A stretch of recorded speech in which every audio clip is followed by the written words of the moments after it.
Bismillahirrahmanirrahim. Alhamdulillahirabbil alamin wassalatu wassalamu ala asyrafil anbiya'i wal mursalin wa ala alihi washabbihi ajma'in. Kita pergi pada pembelajaran kita seterusnya, iaitu adillatu ashabil qaulil awwal ataupun dalil-dalil pegang oleh golongan pertama.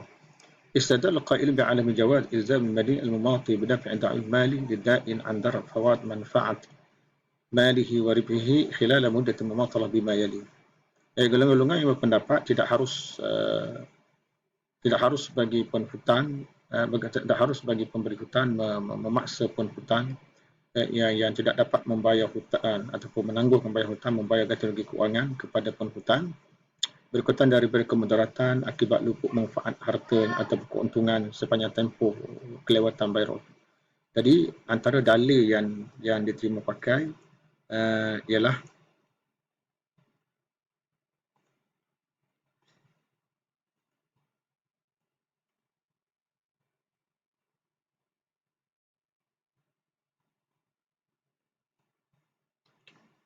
jadi antara dalil yang dipakai ialah umum dalil pengharaman riba. Di antaranya firman Allah Ta'ala wa ahallallahu al-bai'a wa harrama riba dan surah Baqarah ayat 275, iaitu Allah Ta'ala menghalalkan jual beli dan Allah Ta'ala mengharamkan riba. Wa qaluhu ta'ala wa in tubtum falakum ru'usu amwalikum la tazlimuna wa la tuzlamun wa in kana dzu usratin fanadhiratun ila maisarah, iaitu firman Allah Ta'ala, sekiranya kamu bertaubat maka kamu berhak mendapat modal kamu tidak menzalimi dan kamu tidak akan dizalimi. Sekiranya yang berkenaan berada dalam kesudahan maka hendaklah memberi penangguhan pembayaran hutang sehingga kepada tempoh dia dapat membayar hutang itu apabila ada kemampuan. Dalat al-ayatan ala tahrim riba wa ibtalihi wa rad ashabi dun ila ru'us amwalihim bila ziyadatin wala ta'widin an ta'akhkhudin fil wafa' wa lan tufarriq fi dhalika baina musirin wa mu'sirin. Jadi dua ayat di atas dia mengharamkan riba dan juga membatalkan riba, dan dia membantah dan dia merojokkan pemberi hutang itu kepada modal yang telah pernah diserahkan kepada mereka kepada penghutang tanpa sebarang tambahan dan juga gantian akibat kelewatan daripada membayar hutang itu. Dan dia tidak membeza antara orang yang kaya dengan orang yang sukar. Kemudian dalil yang kedua iaitu ma warada an Amr bin Syarif an Abi anna Rasulullah sallallahu alaihi wasallam qaal, yang diperoleh riwayat daripada Amr bin Syarif pada bapanya, anna Rasulullah sallallahu alaihi wasallam bersabda, li al-wajid yuhillu irdahu wa uqubatahu. Saya punya satu barangan yang halal irdahu, maknanya pembentangannya dan juga hukumannya. Kalau kita tengok hadis ini menyatakan dalal hadis ala adam syar'iyyati ta'adda'in an dar mamatalat gharimi. Hadis di atas menunjukkan tidak ada pensyariatan penggantian. Maknanya penggantian pihak pemberi hutang kepada pihak pemberi hutang akibat kemudaratan daripada kelewatan bayar hutang oleh penghutang. Wa dzalika anna Nabi sallallahu alaihi wasallam ahalla 'ard al-mubat wa 'uqubatah. Sebab Nabi menghalalkan ard mubatil, maknanya pembentangan, penawaran ataupun pembentangan atau penawaran yang dibuat oleh pihak yang menangguh bayar hutang dan juga hukumannya sahaja, walam yuhil malahu, tapi Nabi tidak menghalalkan hartanya.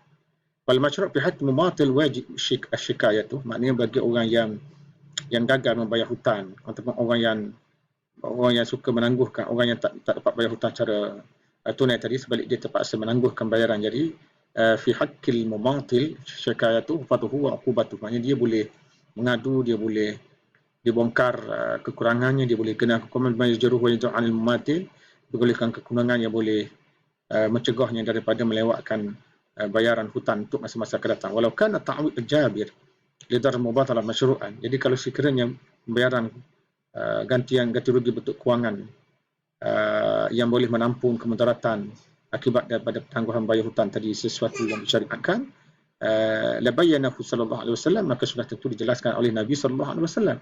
Wali syiddatil hajati ilaihi, kerana ada keperluan masyarakat kepadanya, wasukut fi mawdi'il hajah bayan, sedangkan perbuatan menjangkiti di tempat yang perlu kepada penjelasan itu dikira sebagai satu keterangan. Kemudian dalam dalil yang ketiga ada masalah mumatalah fi dhulum wa ta'akhurul amwal mustahaqqah bi yadi ma yajibu alaihi ada'uha li ashabiha laysat mas'alatan nazilatan tahtaju ila ijtihad jadid. Dia kata persoalan penangguhan pembayaran hutang dan kelewatan bayar hutang, kelewatan penyerahan membayar hutang pada hutang yang berada pada tangan orang yang wajib melaksanakan kepada yang berhak, itu bukan satu masalah baru yang perlu pada ijtihad yang baru, bal hiya minal masail sabiqah allati yaksuru wuqu'uha, bahkan dia termasuk isu-isu yang lampau yang banyak berlaku. Wa ya'ani minha an-nas fi sa'ril awtan, dan ia selalu dihadapi oleh manusia di mana-mana saja negara dan juga zaman. Wa bistiqra' ma zakara ulama fil madin mubati bighairi haqq min al-'ububah, dengan kita merenung dan mengkaji apa disebut oleh ulama tentang penhutan yang terpaksa, yang menangguhkan bayar hutang tanpa cara yang sebenar.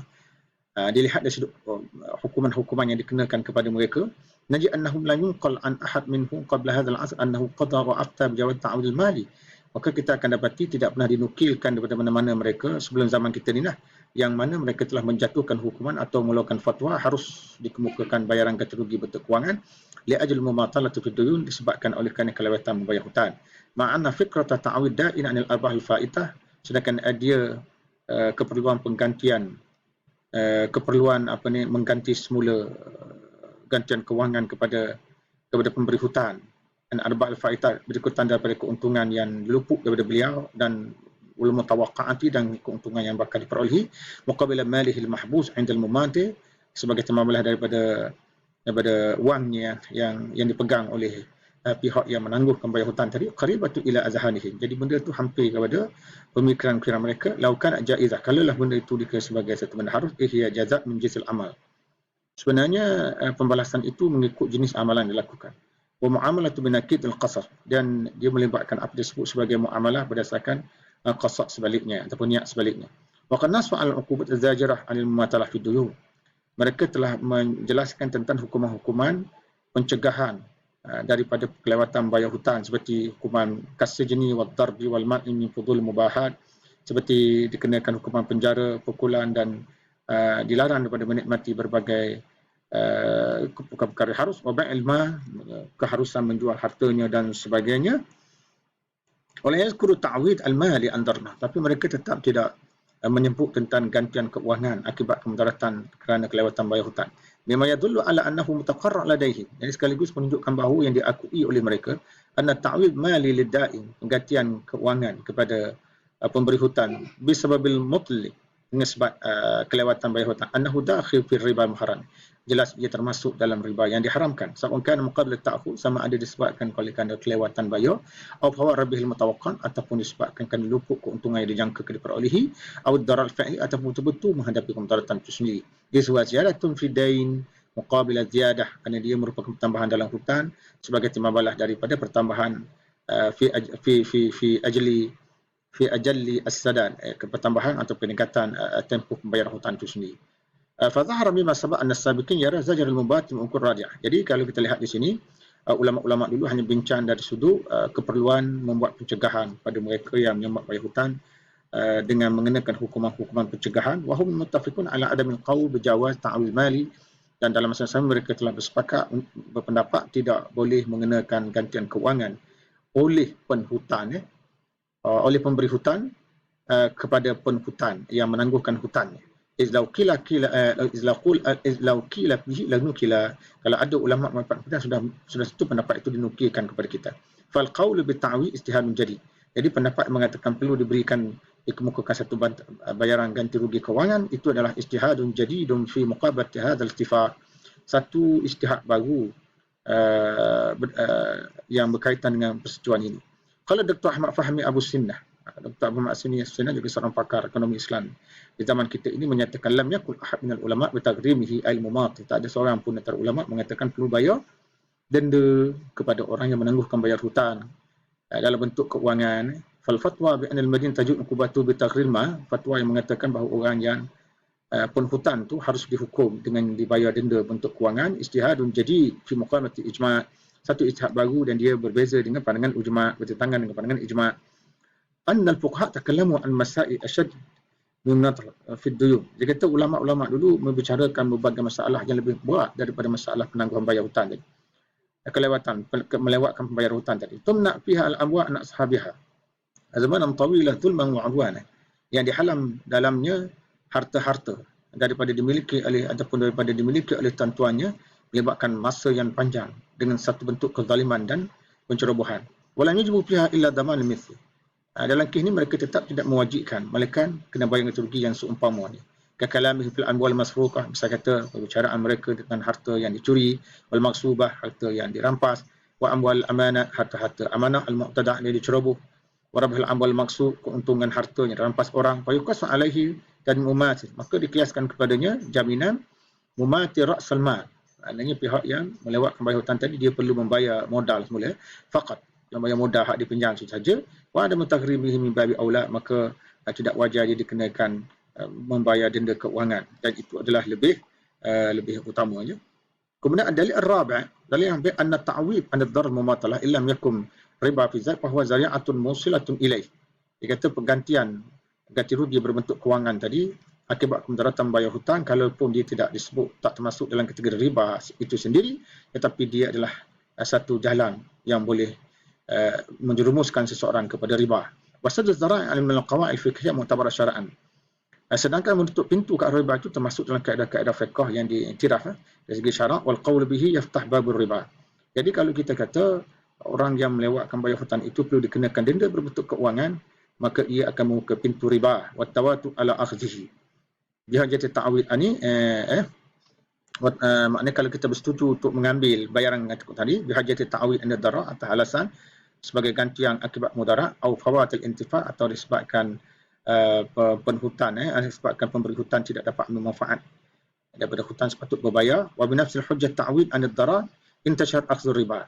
Dan dengan hujah yang sama, iaitu kita mengambil bantian keuangan akibat kemudaratan yang disebutkan tadi, maka intashara akhdhu riba. Jadi pengambilan riba akan bertambah di dalam masyarakat. Wa barrar al-murabun zulmal madini wal mu'silin. Seterusnya pemakan riba akan menghalalkan untuk melakukan kezaliman kepada orang-orang penghutang-penghutang dan juga orang-orang yang sukar membayar hutang. Kemudian dalil yang kelima, najawat ta'wid an ad-darar mumathalah fi duyun indama yaqulu bihi muqayyad bi syurut tukhrijuhu an riba. Disebut di sini keharusan mengenakan bayaran ganti rugi keuangan akibat kemudaratan kelewatan bayar hutang bagi orang yang berpendapat demikian. Dia terikat dengan beberapa syarat yang mengeluarkannya daripada riba. Wajib syurut nazariyatun yas'u tahqiqah fil waqi' al-amali. Syarat-syarat ini kalau diperhatikan sukar untuk direalisasikan dalam realiti amali hidup kita hari ini. Wa minha syartu adami kaunil madin mu'sira. Antaranya syarat dia ialah hendaklah penghutang tadi bukan orang yang sukar. Yanil mu'sir manzar munazzar binasul Quran hatta yusir. Kerana orang yang sukar diberi penangguhan berdasarkan hak Al-Quran sehingga dia mempunyai kemampuan. Illa an tahaqquqa min al-yasar aw al-i'sar amr sa'. Tapi kalau nak kena pasti seseorang itu berada atau seseorang itu berada dalam kesukaran, itu termasuk dalam amr sa', satu perkara yang sukar pada waktu di zaman kita ini. Wa yakad yata'azzaru 'ala da'in tahaqquq min kulli halatin bain. Hampir-hampir sukar kepada penghutang untuk menepasti setiap situasi yang disebutkan di atas. La siyama fil bunuk wal masarif allati ta'malu maha al-alaf, lebih-lebih lagi dalam bank dan institusi kewangan yang melibatkan pelanggan ribuan orang. Walidha najid annahu yuhtal ala isqat hadha syarat. Sebab itu kita lihat maka ada usaha untuk menggugurkan syarat ini, wa adam qaunil mu'siram, iaitu hendaklah orang yang menangguhkan bayar hutang tadi bukan orang dalam kesusahan, dan yaktub fil 'aqd syaratun akhar, iaitu ditulis mula dalam kontrak itu syarat lain, wa annal madin yu'tabar mu'siran, iaitu penghutang tadi hendaklah orang yang berada. Wa yu'amilu bina ala dhalik ma la yahkum alaihi bihalatil iflas qanunan, dan diinteraksi berasaskan pada itu sama dengan orang yang tidak dihukumkan sebagai orang yang muflis dari segi undang-undang. Wahia halatun nihayah, itulah dianggap situasi terakhir yang dikaitkan dengan dia berkenaan. La tuja illa nadra, walaupun dia dianggap jaramlah. Mimma yadullu ala anna katsirun minal madinin, sekaligus dia menunjukkan bahawa banyak daripada orang mereka penghutang-penghutang ni alladzina yatalibuna bi ta'wid hum minal mu'sirin, yang mana mereka mereka ni diminta supaya membayar gantian kewangan ni, mereka itu sendiri adalah terdiri daripada orang-orang yang dalam kesukaran. Jadi insya-Allah lepas ni kita akan tengok pada hujah yang adilatun qaulusaniyah dari golongan yang kedua yang mengatakan harus kita kenakan bayaran. Wallahu a'lam. Assalamualaikum warahmatullahi wabarakatuh.